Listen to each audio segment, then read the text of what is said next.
Jorhat press ক্লাবত 11 অক্টোবৰত প্ৰয়াত প্ৰকাশন গোষ্ঠীৰ দ্বাৰা প্ৰকাশিত মাহেকীয়া বাৰ্তালোচনীৰ দস্তাবেজৰ শুভ উন্মোচন অনুষ্ঠান অনুষ্ঠিত হয়। বিশিষ্ট লেখক ডম্বৰু বৰাৰ উদ্যোগত অনুষ্ঠিত অনুষ্ঠানত দস্তাবেজৰ গল্প নামৰ গ্ৰন্থখন উন্মোচন কৰে বিশিষ্ট লেখক হেমচন্দ্ৰ শইকীয়াই।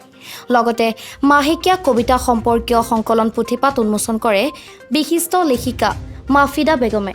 অভিজ্ঞ শিক্ষক তৰুণ চান্দ দাসক আদৰ্শ শিক্ষক বঁটা, দীপ্তি শৰ্মাক আদৰ্শ মাতৃবঁটা আৰু বিশিষ্ট লেখিকা পূৰ্ণিমা দেৱী বৰদলৈক দস্তাবেজৰ শ্ৰেষ্ঠ লেখিকা বঁটা প্ৰদান কৰে উদ্যোক্তা মণ্ডলীয়ে।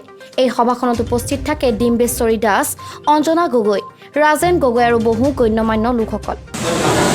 প্ৰকাশনৰ উদ্যোগত মাহেকীয়া বাৰ্তালোচনী দস্তাবেজৰ গল্প নামেৰে এখন গল্প সংকলন উন্মোচন কৰাৰ লগতে কুঁহিপাত নামৰ এখন মাহেকীয়া আলোচনী উন্মোচন কৰা হয় আৰু এই দস্তাবেজৰ গল্প উন্মোচন কৰে বিশিষ্ট লেখক হেমচন্দ্ৰ শইকীয়াদেৱে আৰু কুঁহিপাত উন্মোচন কৰে বিশিষ্ট লেখিকা মাফিদা বেগমে।